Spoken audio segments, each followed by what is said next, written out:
Today we're going to do 6-6 online. Tomorrow, how many of you are NAEP testing in the afternoon? Okay, so you're going to miss class. What is happening is this review is going to open at 2:20 tomorrow, and it's going to stay open until 8 a.m. on Thursday.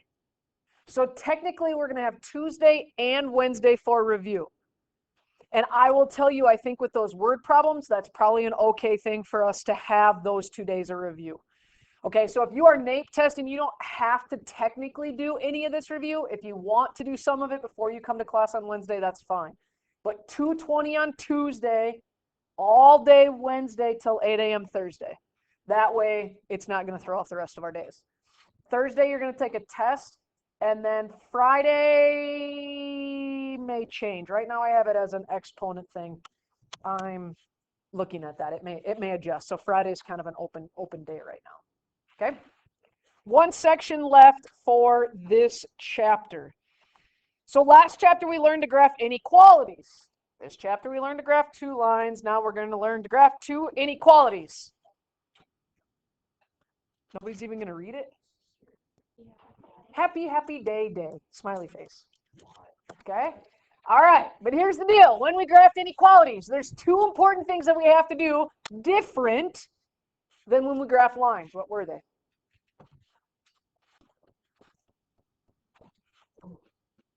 Alexa? What about the line? Okay, it could be a dashed versus a solid line. And she's absolutely right. If it's greater than or less than, it's going to be dashed. But if it's equal to, it's going to be solid. Okay, that's one. Oh, solid. I meant solid line is what I meant to say. Sorry. Oh, sorry, Emily? Shade over true side. What did we usually plug in? 0, 0. Okay, we usually plugged in 0, 0. Now, here's the deal, though. We have 2 inequalities that we're going to be shading today. So you are looking for the part where they both are shaded. All right? So solve the system of inequalities by graphing. Take our top one. Is y by itself? Yes. What's my slope?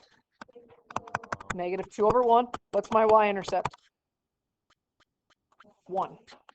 Where do I start? 1. How do I move? Down to right 1. Dashed or solid? Dashed. Dashed. Don't forget that. And make it obvious that it's dashed. Alex is nice in this part because when it's dashed, you have to click the button to make it dashed. If I were you, I would do the shading for this inequality right now. What do you want to plug in? 0, 0. Whoops. 0 is greater than -2 times 0 plus 1. -2 times 0 is 0. 0 is greater than 1. That's false. So where do I shade? Okay, now here's the deal. Don't shade super dark. Do one of these. And I'll show you why in a minute. Okay? I'll show you why in a minute here. I'm going to switch pencils or colored markers, okay, just so we can keep track of this. Take your second equation. Is y by itself? What's my slope? 1/1. What's my y-intercept? 3. So where do I start? 3. And how do I move? Very good. Up 1, right 1, or down 1, left 1. Now, what do you have to check? This one is solid. This one is solid. So I leave the line solid. What do you want to plug in? 0, 0. 0 is less than or equal to 0 plus 3. 0 is less than or equal to 3. That's true. So where are we going to shade? To the bottom right, over top of 0, 0. Now, when you put this in Alex, You only want to shade the portion that are overlapping. So really in Alex, the only portion you would shade is this. Because you only want to shade where it's true for both. So I would darken this area. On Alex, technically you won't have any shading here. Like Alex would look like this. Does that make sense? You would only shade this in Alex. Now, it's always a hard transition for people. Actually, let's do it this way. Hold on a second here. I know I gave you a different graph at the bottom of yours, but help me out with the one that's going to be on here. Because I want to talk about how you're going to decide how to graph on here.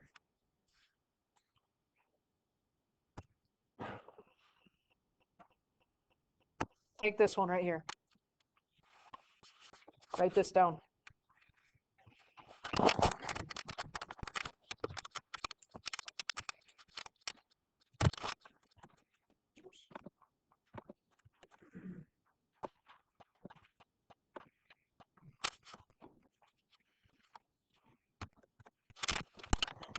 Okay, if I take that top equation,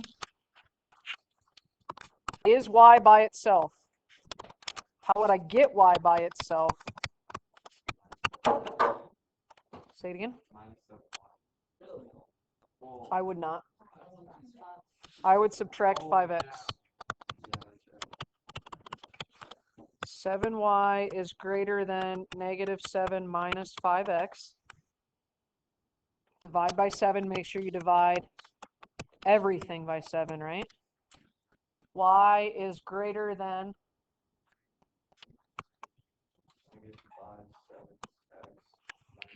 very good.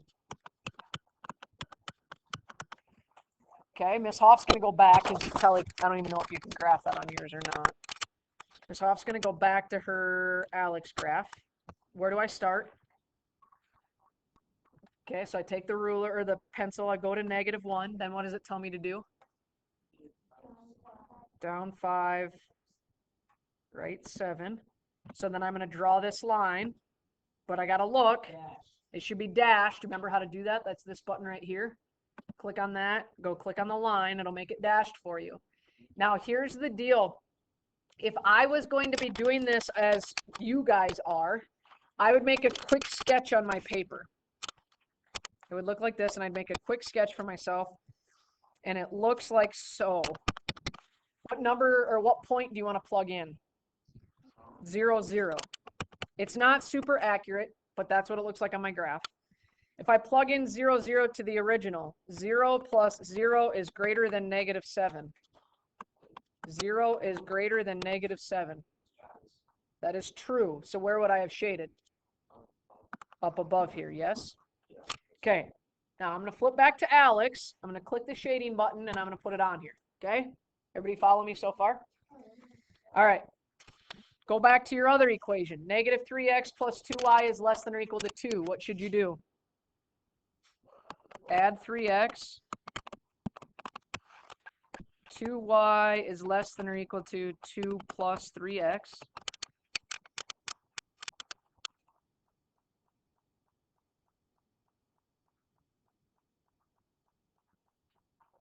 Then y not equals less than or equal to 1 plus 3/2 x. Okay, now everybody watch. Where am I going to start? 1. Where am I going to go? Okay, when I draw this, are you watching? It changes the shading because you just put a boundary in. Don't trust it. It just shows that. It doesn't mean it's right. Does my line stay solid or does it need to be dashed? It needs to be solid. Okay. So what I would do, I'd go back to your quick sketch that you had here. And this line is here. Can you plug in 0, 0? Yes, because it doesn't go through there, right? 0 plus 0 is less than or equal to 2. 0 is less than or equal to 2. So where would I shade? Down here. So technically did this graphic correct or shade it correctly. It's not always going to. It might have just chosen this side. So it doesn't automatically choose the correct side for you. Do you see what I'm saying? So, and it lets you, I mean, you could shade the whole thing if you really wanted to. So what I would say is use this as your graph, but then on your scratch paper, have your quick sketch here so you know what part is actually overlapping and shading. Does that make sense? Okay. All right, let's go back to your notes. We're on the back now, right?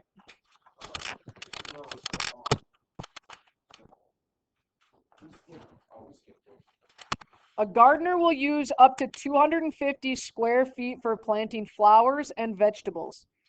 He wants the area used for vegetables to be at least 3 times the area used for flowers. Let X denote the area in square feet used for flowers and Y the area used for vegetables. Shade the region corresponding to all values of an X and Y that satisfy these requirements. Okay, so you now have to come up with your, as they call them, requirements. Okay, so tell me some requirements.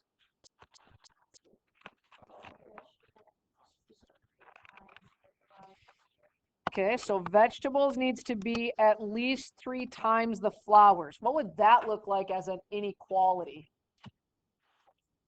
Vegetables is which letter? Y. At least. Greater than? Or equal to? 3 times flowers. 3x. Should we graph that while we're at it?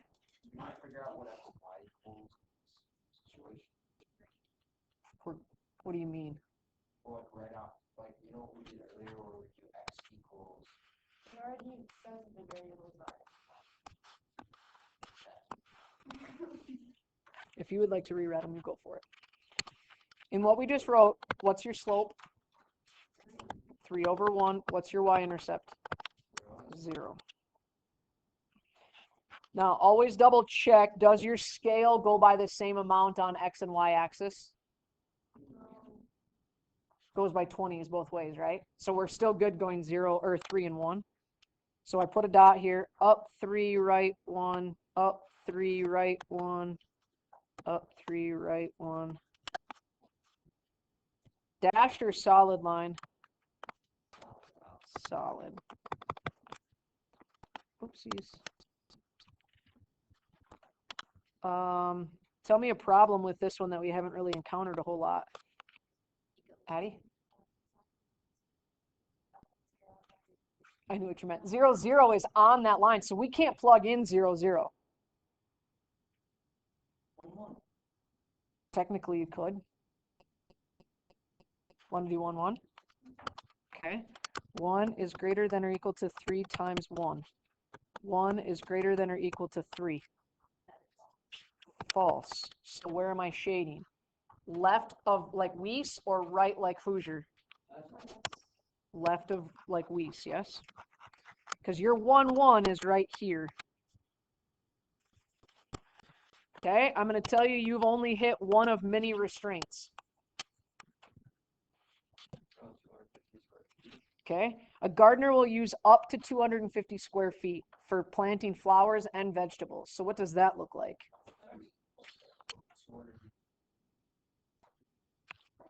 What does that look like?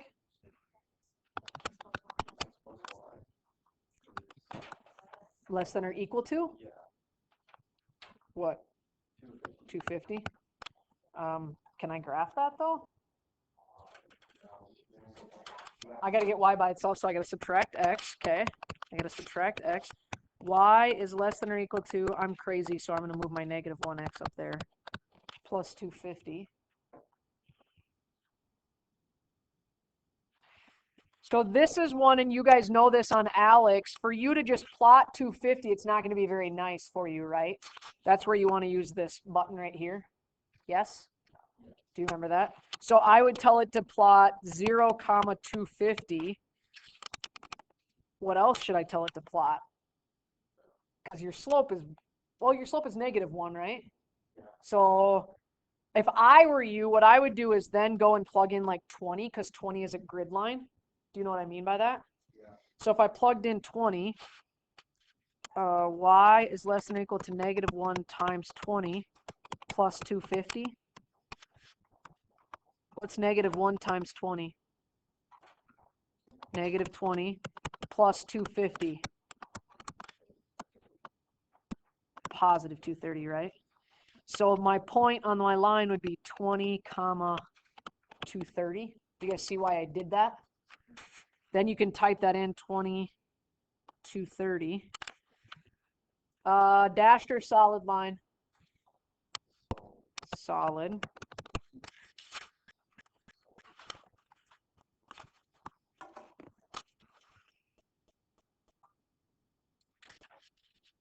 I gotta figure out how to shade this. What do you want to plug in? 1, 1? Okay. You could do 0, 0. You want to do 0, 0? 0 plus 0 is less than or equal to 250. 0 is less than or equal to 250. Okay, so that would be down here.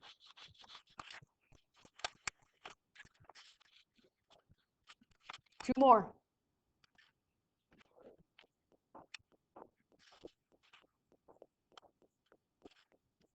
Two more restraints. You're going to get this wrong.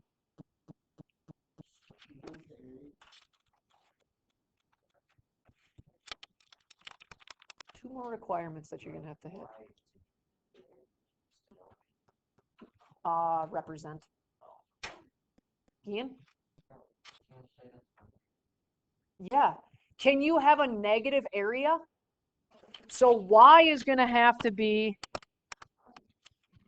so how would I write that as an inequality? Y is going to have to be greater than or equal to 0, and x would have to be greater than or equal to 0. Now, going to be solid lines. Where are those lines going to be located? Your axes, right? So one of them is going to be here.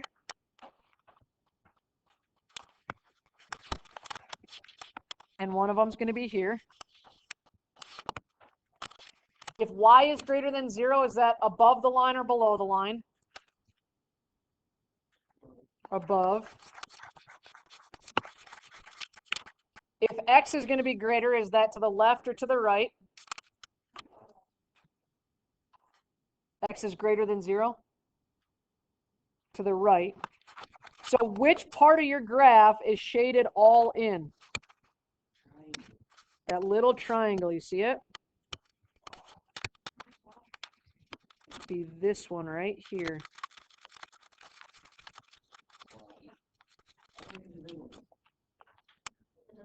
Because you did not want to shade over 1, 1. Right here, your initial one.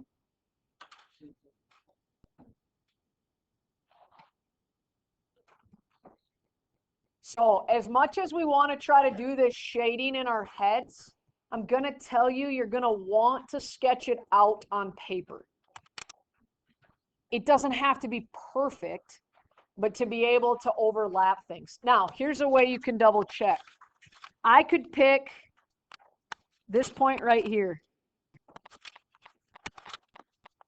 20, 160. Everybody agree that would be in that shaded region?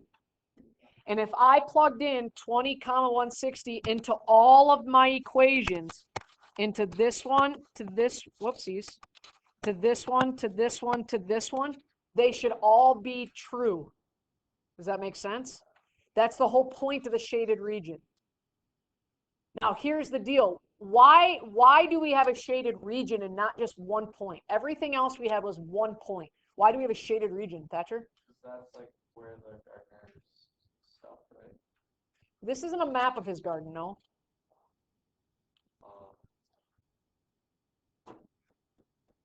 Why would I have a shaded region? Like last time I just had like a single point that worked, Meg? Because there's like multiple combinations. Absolutely. Kind of like Mrs. Weiss's room, my room, and Mrs. Hoosier's room. If you go look at them by just glancing, you think our rooms are all different sizes. Agreed? They're not. They are the same square footage. Are the dimensions different? Is our length and width different? Yes, but our area is the same. So in this, the gardener could have a different length and width and wind up with the same amount of area. So you're saying as long as your X and Y are in this amount, you'll be okay. Good? Yeah. The rest of the hour is yours. Go to work.